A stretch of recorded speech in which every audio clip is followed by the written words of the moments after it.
வணக்கங்க. வாழ்க வளமுடன், வாழ்க வளமுடன். அதாவதுங்க, ஒரு மனிதனோட சாதகத்தில் 12ஆம் இடத்துல வந்து கேது பகவான் இருக்கக்கூடாதுங்க. இப்போ நீங்கள் பார்த்துருப்பீங்க, பப்ளிக்கில் எல்லா கோயில்களிலையும் பார்த்தீங்கன்னா சுற்றி வர 10 பேர் 20 பேர் உட்காந்துருப்பாங்க. உட்காந்து வர்றவங்ககிட்ட காசு கேட்குறது, சாப்பாட்டுக்கு வசதி இல்லைங்க, கஷ்டமாக இருக்குது அப்படின்னு சொல்லி கேட்பாங்க. அது அவங்களுடைய சாதகத்தில் பாருங்கள். 12ஆம் இடத்துல வந்து கேது பகவான் இருப்பார்.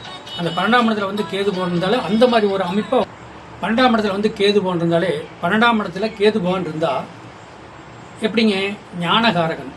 அப்போ எதுவுமே பற்றற்ற உலகத்துக்கு கொண்டு போயிடுவார்.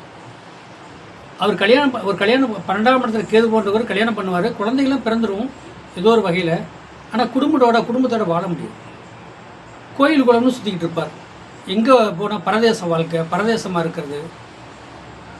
ஆனால் அதே நேரத்துக்கு வந்து ஞானகாரகன் கேது பகவான் ஒரு தெய்வ நாணத்தில் கோயில் சம்மந்தப்பட்ட வகையில் போய் அவர் இருந்தார்னா ஏதோ ஒரு 3 வேளை 2 வேளை சாப்பாடு கிடைக்கும். அதுதான் அவருக்கு திருப்தின்னு தெரியும்.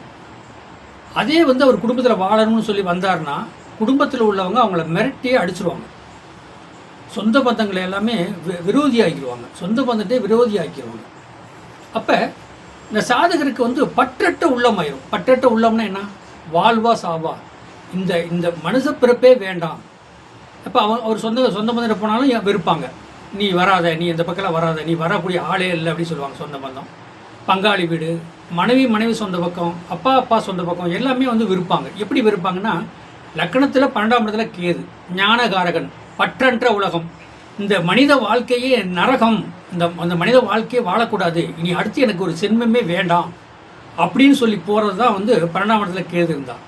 இந்த வாழ்க்கையே வேண்டாம், மனித வாழ்க்கையே வேண்டாம், மனித பிறப்பு எனக்கு வேண்டாம், கொடுக்கக்கூடாதுன்னு சொன்னால் கேது அந்த மாதிரி நிலைமையில் கொண்டு விட்டுருவார். சரி, உனக்கு ஒரு 2 கார் இருக்குது, 2-3 பங்களா இருக்குது, மாதம் ஒரு 10 லட்ச ரூபா வருமானம் வருது, ஏசி கார், ஏசி வண்டி, 4 பொண்டாட்டி இருக்குது அப்படின்னா நீ பற்றற்ற நிலைமைக்கு போவியா? போக மாட்டேன். எதுக்கு போகணும்? இவ்வளோ வசதி வாய்ப்பு இருக்குது, நான் போகணும்னு அவசியம் இல்லைன்னு சொல்லிடுவேன். ஆனால் அந்த 12ஆம் இடத்துல கேது இருக்கிற மனிதனுக்கு பற்றற்ற நிலைமை வந்துடும். வாழ்க்கையே வேண்டாம், நான் வாழ்க்கையே வெறுத்துட்டேன், எனக்கு மனைவி மக்களே வேண்டாம். அப்படியே பசங்க பிள்ளை இருந்தாலும் இவர்கிட்ட கொஞ்சம் நஞ்ச சொத்து இருந்தாலும் பிடிங்கிட்டு பரதேசம் அனுப்பிச்சிடுவாங்க. மனைவி வந்து என்ன செய்யும், இவர்கிட்ட என்ன சொத்து சுகம் இருக்கும். இப்போ ஒரு கவர்மெண்ட் அதிகாரி இப்போ வேலைக்கு போகிறான்னு வச்சுக்க, அவர் பென்ஷன் வர வரைக்கும் அவங்க அப்படியே பாதுகாப்பாக பேசிகிட்டு இருப்பாங்க. பென்ஷன் வந்து அந்த காசு பூரா வாங்கிட்டு அவரை வனவாசம் அனுப்பிச்சிடுவாங்க. நீ இந்த பக்கம் வராத, உனக்கு எனக்கு சம்மந்தம் இல்லை, ஆளை வச்சு கையெழுத்து வாங்கிட்டு அனுப்பிச்சி விட்ருவாங்க. இதுதாங்க ஒரு லக்கணத்தில் 12ஆம் இடத்துல வந்து கேது போகக்கூடாது. ஞானகாரகன், அந்த ஞானகாரகன் கேதுவான் இருந்தால் பற்றற்ற நிலைமை, உலகமே இல்லை, உலகமே வேண்டாம், எனக்கு அடுத்த பிறவியே வேண்டாம் அப்படின்னு போகக்கூடிய சூழ்நிலை வந்து அந்த கேதுவான் கொடுத்துருவார். சூரியன் வந்து 12ஆம் இடத்துல அந்த கேதுவோட போய் சேரும்போது அரசு உத்தியோகம் சம்மந்தப்பட்டதில் பிரச்சனை சிக்கல் தான் சந்திக்கணும். நல்ல வாழ்க்கையே இருக்காது. என்ன சொல்லுதுங்க, அரசாங்கத்தில் தண்டனை, செயல் வாழ்க்கை, செயல் சம்மந்தப்பட்டது அப்படிங்கும்போது அவனுக்கு பற்றற்ற நிலைமை தெரியுமா, வாழ்க்கையே வேணாம், குடும்ப வாழ்க்கை வேணாம், நான் வந்து என்னது துறவியாக போகிறேன் அப்படின்னு கோயில் குளத்தில் போய் உட்காந்துக்கிறது வேலை. அந்த 12ஆம் இடத்துல சூரியன் தான் அரசுனால தண்டனை, அரசுனால பிரச்சனை சிக்கல், அரசு அதிகாரினால பிரச்சனை. இந்த மாதிரி வேலையிலே இருந்தாலும் வேலையை எழுதி கொடுத்துட்டு வந்து காசை வாங்கி என்கிட்ட செலவழிச்சிட்டு குடும்பத்துக்கு கொடுத்துப்பட்டு இவர் வனவாசம் அவளை போக வச்சுருவாங்க, இருக்கிறவங்க வச்சுருவாங்க. அப்படி அதே மாதிரிக்கு சந்திரன் 12ஆம் இடத்துல இருந்தால் தாய்கள், அதாவது அப்படின்னா தாய் வகையில் பிரச்சனை சிக்கல், அதாவது சின்னம்மா பெரியம்மா வகையில் சிக்கல் பிரச்சனை, வாழவே முடியாதுங்க, வாழ்க்கையில் வாழவே முடியாத அளவுக்கு பண்ணிடுவாங்க. சொந்த பந்தமே அப்படி சொல்கிறது. அதே நேரத்துக்கு செவ்வாய்னா சகோதர சம்மந்தப்பட்ட வகையில் பிரச்சனை சிக்கல், நிலம் புலம் இவர் பேரில் இருக்கும். 12ஆம் இடத்துல கேது ஒரு 4 பேர் பிறந்திருக்காங்க அனந்தமினா, 12ஆம் இடத்துல கேது யார் பேர் இருக்கோ அவங்ககிட்ட இருக்கிற சொத்தை பூராமே அனந்தமி பிடிங்கிட்டு வனவாசம் போக வச்சுவாங்க. ஊரில் எல்லாமே பேசுவாங்க, என்னையா 4 பேர் கூட பிறந்தாங்க, அவர்கிட்ட இருக்கிற சொத்தெல்லாம் வாங்கிக்கிட்டு பொண்டாட்டி பிள்ளைனா தெருவில் விட்டுட்டு இவங்க நல்லா பிழைக்கிறாங்களே அப்படின்னு அவங்க ஊரில் சொல்லுவாங்க. ஆனால் அவர் சாதத்தில் பாருங்கள், 12ஆம் இடத்துல கேது இருக்கும். ஞானகாரகன், அவர் வந்து எல்லாத்தையும் இழந்துட்டு போகணும், அதுதான் அவருடைய தலை எழுத்து, அதை யாரும் மாற்ற முடியாது. இதான் பிறப்பின் ரகசியம். ஒரு லக்கணத்திலேருந்து 12 இடம் பார்க்கலாம், ராசியிலேருந்து 12 இடம் பார்க்கலாம். அந்த பார்த்தோன்னே இது தெரிஞ்சு போயிடும், இவர் வாழ்க்கை எப்படி ஓடும், இவர் வாழ்க்கையை செய்ப்பாரா தோப்பாரா அப்படின்னு சொல்லலாம். அப்புறம் அதே இடத்துக்கு செவ்வாங்கும் போது ஏதோ நிலம் புலம் சம்மந்தப்பட்டது எல்லாமே வாங்கிட்டு விட்டுருவாங்க.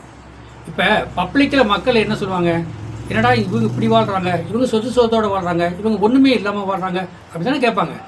ஆனால் அவங்க சாதத்தில் தெரியும், இவர் இப்படி தான் வாழ்வார், இவர் இப்படி தான் வாழ மாட்டார், இவருக்கு வாழ்க்கை இப்படி தான் போகும், இவருக்கு வாழ்க்கை இப்படி போகாது அப்படிங்கிறத சாதத்தில் தெரிஞ்சிடும். ஆயி அப்படியே நல்லா இருப்பாங்க. ஆனால் அந்த பையனை வந்து புறமணிப்பாங்க, நீ வராத, நீ உனக்கு சொத்து சுகம் இல்லை, நீ எங்களுக்கு பிறக்கவே இல்லையா போ அப்படிம்பாங்க. வேணா கோர்ட்டில் கூட நான் சொல்கிறேன். எப்படி சகோதரன் சம்மந்தப்பட்ட இவரை ஏமாற்றுவார். புதன் இருந்தால் புதன் தாய்மாமன் சம்மந்தப்பட்டது, பத்திரம் பாண்டு சம்மந்தப்பட்டதில் பிரச்சனை சிக்கல். அப்போ சொத்து எல்லாமே இருக்கும், உனக்கு சொத்தே இல்லைன்னு சொல்லி தாய்மாமன் வகையில் அத்தை உறவு அத்தை கணவர் சம்மந்தப்பட்ட வகையில் பிரச்சனை சிக்கல் வந்து வாழ்க்கையை வெறுத்து போய் என்னை எல்லாமே ஏமாற்றிட்டாங்க அப்படின்னு வந்து நிற்பார். அப்போ ஊரில் 4 பேர் பஞ்சாயத்து பண்ணுவாங்க, என்னப்பா எல்லாம் கூட தான் பிறந்தவர், ஏன் இப்படி பண்ணுறீங்க, ஏன் இந்த மாதிரி பண்ணால். ஆனால் அவரோட சாதம் தான் பேசும். அவங்க மீறி எல்லாரும் சேர்ந்து இவர் தான் குறை சொல்லுவாங்க. அந்த ஊருக்காரங்களும் ஏற்றுக்கு தான் வேணும், வேறு வழி இல்லை. அப்படி சொல்லி புதனோட வேலை. அதே நேரத்துக்கு வந்து குரு இருக்காருன்னு வச்சுக்க, புதன் குரு இருக்காருன்னா, குரு 12ஆம் இடத்துல கேதோடு இருந்தால் இவர் தான் தன்னியாசி யோகம். எப்படி சொல்கிறது, காசி ராமேஸ்வரம் எங்கிட்ட போய் போகிறது, ஆள் இருக்கிறதே தெரியாது. இந்த இவர் இன்னார் இருந்தார் அந்த ஊரில், அவர் எங்கே இருக்காருன்னு தெரியாதுங்க யாருக்குமே. அவங்க அம்மா அப்பாவுக்கு எங்கே போனாருன்னு தெரியலிங்க. அது வனவாசம் போகிறது. 12ஆம் இடத்துல லக்னத்துக்கு 12ஆம் இடத்துல கேது இருந்தால், கேதுவோட குரு இருந்தால், குரு சனி பார்த்தால் இந்த வேலை அவருக்கு நடக்கும். எப்படிங்க? அதே சுக்கரன் இருந்தான்னு வச்சுங்க, பெண்கள்னால சிக்கல், பெண்கள்னாலே பிரச்சனை சிக்கல். அதாவது எப்படின்னா, இந்த ஏமாத்துறது பெண்களாக தான் இருக்கும். இவர்கிட்ட காசு பணம் சம்பாதிப்பார், எங்கேயோ ஒரு பக்கம் வேலை செஞ்சு சம்பாதிச்சிருப்பார், பெண்கள்கிட்ட போய் மாட்டி எல்லாத்தையும் ஏமாந்து நொந்து போயிடுவார். இப்படியே வாழ்க்கை பூரா சம்பாரிச்சு கொடுத்துட்டு கடைசியில் நொந்து நூலாகி வனவாசம் போய் எங்கேயோ போயிடுவார். கண்காணமாக இந்த வேலை இந்த வாழ்க்கையை வேண்டாம், சொந்த பந்தமே வேணான்னு போய் நிற்பார்.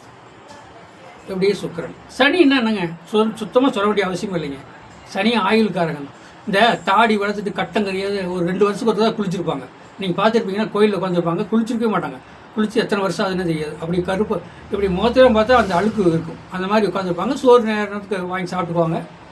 சனி கூட 12ஆம் இடத்துல லக்னத்துக்கு 12ஆம் இடத்துல கேதோட சனி இருந்தால் இதே நிலைமை. ஆயில் பங்கம் பண்ணுறது, தூக்கு போட்டு சாகிறது, இந்த மாதிரி வந்து இறப்பெல்லாம் கொடுக்கறது, அது சனி ஆயுள்காரெல்லாம். அது 12ஆம் இடத்துல இருக்கும்போது அந்த மாதிரி இருக்கும். 12ஆம் இடத்துல ராகு இருக்குது. ராகு பகவான் அப்படின்னு சொல்லக்கூடிய 12ஆம் இடத்துல இருக்கும்போது என்ன சொல்லுது அப்படின்னா, அதாவது வந்து இந்த முஸ்லீம் சம்மந்தப்பட்ட நண்பர்னால பிரச்சனை சிக்கல், இடத்தகராறு பிரச்சனை, பெரிய சிக்கல், ஸ்டேஷன்லேயே கொண்டு வச்சுக்கிறது, வாழ்க்கையில் பூரா ஸ்டேஷன்லேயே கழிச்சிட்டு வராரு, ஒன்றுமே இல்லை அப்படிங்கிற மாதிரி அந்த மாதிரி ஒரு அமைப்பை கொடுத்துட்டு போகும். அதாவது எப்படின்னா, கேது பகவான் 12ல் இருந்து லக்னத்துக்கு 12ஆம் இடத்துல இருந்து இந்த 9 நவக்கிரகம், அந்த 8 நவக்கிரகம் இருந்தால் கூட இருந்தால் என்ன பண்ண, பார்வை பார்த்தா என்ன பண்ணும் வாழ்க்கை பாருங்கள். ஒரு மனிதனுக்கு இந்த நீங்கள் கோயிலாக பாருங்கள், பிச்சை எடுக்கிறவங்க எல்லாரும் பாருங்கள், லக்னத்துக்கு 12ஆம் இடத்துல கேது இருக்கும், சனி குரு பார்த்துட்டு இருக்கும். அவங்க கோயில் சுற்றி தாங்க பொழப்பு நடத்தணும். ஏதோ ஒரு வேளை 2 வேளை சாப்பிட்டு அப்படியே இருக்க வேண்டியதான். குடும்பம் வாழ்க்கை அதெல்லாம் அவங்களுக்கு எதுவுமே கிடையாது. அவங்க சாதத்தில் வாங்கி பாருங்கள், அவங்க சாதத்தை வாங்கி பார்த்தாலும் அதே மாதிரி தான். கோயில்கிட்ட உட்காந்துருக்கிட்ட போய் பிரசனை போட்டு பாருங்கள். நீ உன் பேரை சொல்லி பிரச்சனை போட்டு பாருங்கள். 12ஆம் இடத்துல கேது இருக்கும், நாணகாரகன், வாழ்க்கை வெறுத்து போயிடும். திருவண்ணாமலை போய் பாருங்கள், திருவண்ணாமலையில் வந்து அப்படின்னா 12ஆம் இடத்துல இருக்குது, அந்த பழையோட புசி சேர்ந்துருக்கும், வெறுத்து போய். திருவண்ணாமலையில் இருக்கக்கூடிய அனைத்து சாமியார்களும் பட்டற்ற நிலைமையாக தான் இருப்பாங்க. நீங்கள் போய் அவங்க சாதகமே கிடைக்காதுங்க. வயசானதுக்கு எப்படி சாதகம் பிரச்சனை போட்டுக்கணும், சோழி பிரச்சனை போட்டு பார்த்தீங்கன்னா அவங்க 12ஆம் இடத்துல கேது இருக்கிறது உறுதியாக காட்டும். வாழ்க வளமுடன். என்னிடம் ஃபோன் சாதகம் பார்க்கணும்னா 95 14 77 10 74 என்னுடைய கான்டாக்டில் வாங்க. சாதகத்தை தெளிவாக பார்ப்போம். தெளிவாக பார்த்து உங்கள் வாழ்க்கை எப்படி சிறக்கும், எப்படி போயிட்டுருக்கு, நல்ல வாழ்க்கை போகுமா, எப்படி இருக்குது, என்ன பிரச்சனை வரும் அப்படிங்கிறத வந்து உங்களுக்கு நான் தெளிவாக சொல்கிறேன். வாழ்க வளமுடன்.